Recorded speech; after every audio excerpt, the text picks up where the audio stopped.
This is Victoria of the unleashedheart.com, and you're listening to Grieving Voices, a podcast for hurting hearts who desire to be heard, or anyone who wants to learn how to better support loved ones experiencing loss. As a 30-plus year griever and advanced grief recovery method specialist, I know how badly the conversation around grief needs to change. Through this podcast, I aim to educate grievers and non-grievers alike, spread hope, and inspire compassion toward those hurting. Lastly, by providing my heart with ears and this platform, grievers have the opportunity to share their wisdom and stories of loss and resiliency. How about we talk about grief like we talk about the weather? Let's get started. Welcome back to another episode of Grieving Voices. Last week we had talked about the myths of grief and essentially how society implies that we should be better, we should be feeling better, and that we need to act recovered. Academy Award recovery is its name, but it also could be called I'm fine, put on your happy face, and it can also show up as this desire and need of wanting to help others. And I can attest to this because when I had really started to dig into my personal development, I started to feel a little farther along in my healing and felt this desire to help others. And it really helped me to push my book out and to dig further into my growth. It wasn't until I had another loss in my life where I realized that I wasn't okay. And even still, when I registered to become a certified grief recovery specialist, it was with this thought in the back of my mind that I want to help others. But what I really realized as well is that I wasn't okay with that next loss. I just had not moved beyond the grief that I had endured much of my life. One of the reasons why, as grievers, we feel the need to pretend is that the comments that we hear during a loss, at the time of loss, appeal to the intellect and do not encourage the expression of feelings. And such intellectualizing increases a griever's sense of isolation and creates a feeling of being judged, evaluated, and criticized.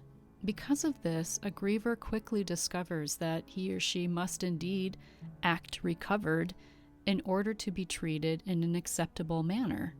In an attempt to be accepted and to look recovered, then, grievers then try to focus on only the fond memories. And where there's incomplete grief, we also see often enshrinement. And enshrinement, in its most damaging form, can include obsessively building these memorials to the person who died. Example would be if a mother lost a child and did not change a single item in their child's room, even after, let's say, even 5 years that the child has been deceased.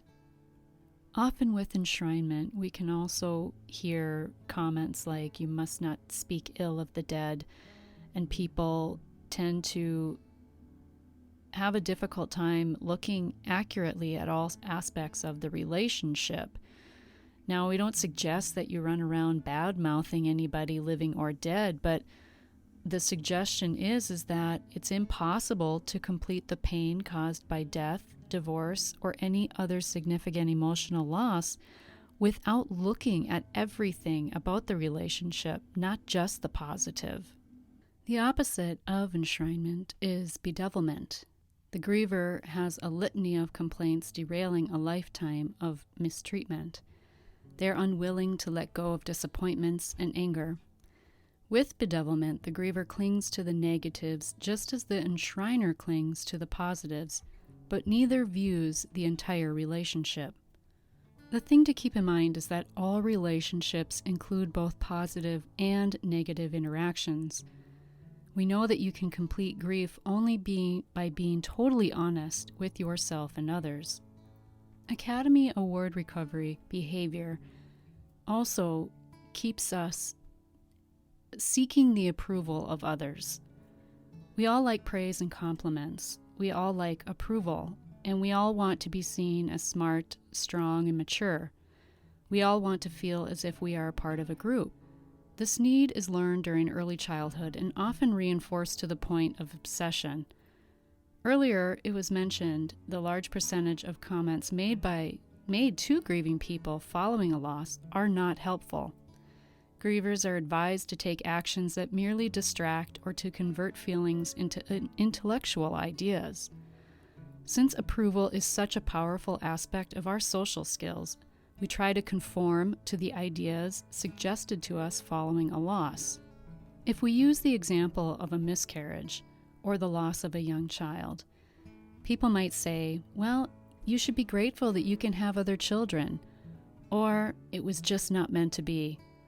Or how about this one? You're strong enough to handle it. While intellectually all these statements might be true, they still don't help deal with feelings. This becomes a double-edged sword because although we want the approval of those around us, we may still not feel supported by our family or friends. In an attempt to feel better, we opt for Academy Award recovery. After pretending for so long that we're fine, we start to believe it ourselves. If I ask you if you like to be lied to, the answer would likely be no. However, if I asked you if you've lied about your feelings following a loss, the answer would probably be yes. It is very sad to realize that we have been taught to lie about our feelings for fear of being judged or criticized. The danger of "I'm fine" is that it does not help the broken heart. Saying "I'm fine" just distracts us and others while the pain and loneliness persist on the inside. The net effect is to create a scab over an infection, leaving a mess underneath.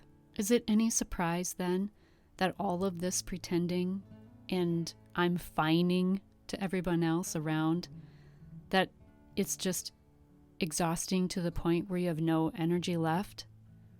Sometimes all a griever can do is get out of bed and go through the motions of a day, a week, a month, and eventually, was my case, 30 years of living life on autopilot.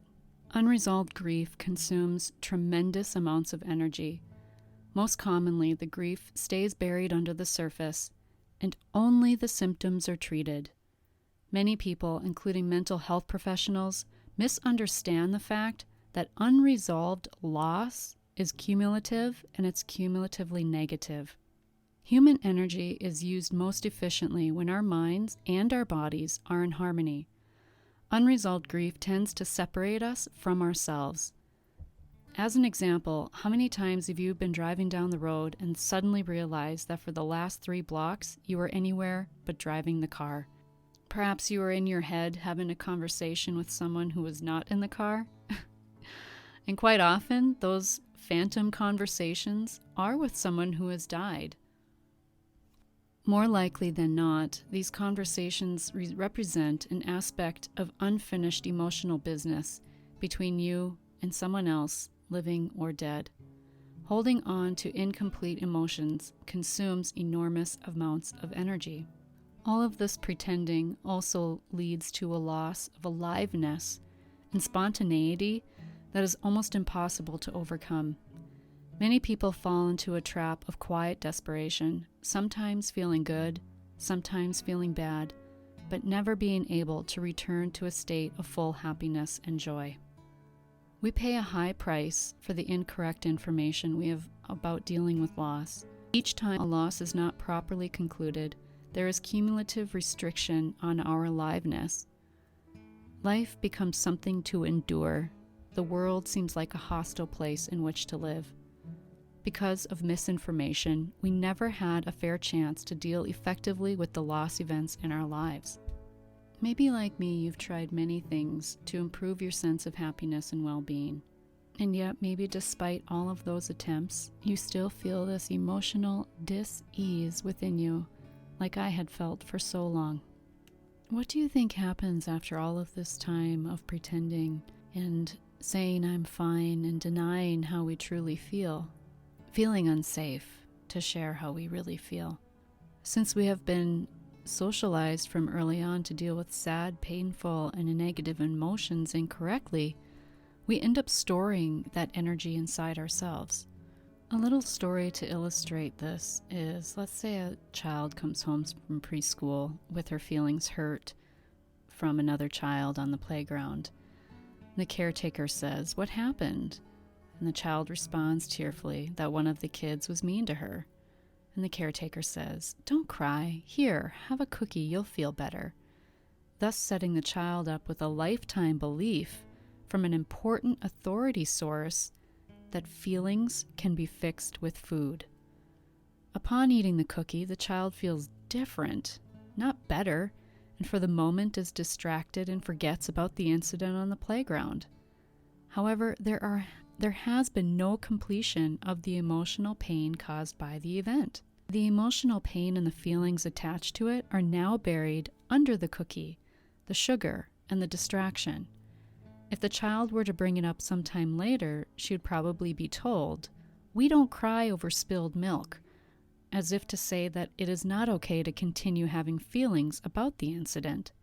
So it must stay buried. Early on, we learn to cover up, hide, or bury our feelings under food. It is not surprising that sometime later we adapt that same behavior and cover up our feelings under alcohol or other drugs. We may have learned to do so by observing family members at funerals or wakes consuming large amounts of food and alcohol. Consuming food or alcohol in response to the emotional energy created by death or divorce does not help us discover the source of the energy or complete the relationship affected by our loss.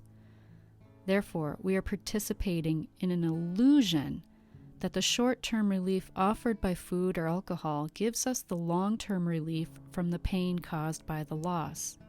Food and alcohol are obvious and typical short-term energy-relieving behaviors. There are many, many other short-term behaviors that have the same life-limiting and damaging consequences. In grief recovery, we call these STIRBs, and I'll be talking more about these in the next episode.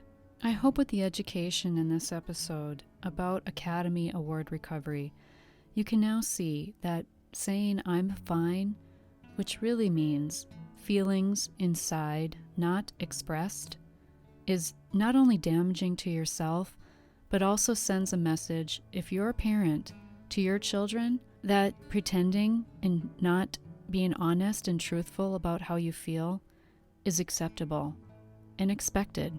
I hope from now on, in your relationships with your children, with others, that you feel you can share the emotional truth and be an example of doing so in your relationships. I hope you join me next week, where I'll be diving more into STIRBs, short-term energy relieving behaviors, and how grief manifests in our lives and in our bodies. Until then, take care.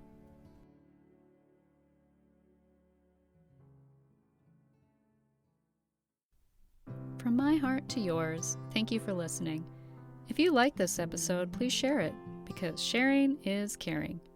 And until next time, give and share compassion by being a heart with ears. And if you're hurting, know that what you're feeling is normal and natural. Much love, my friend.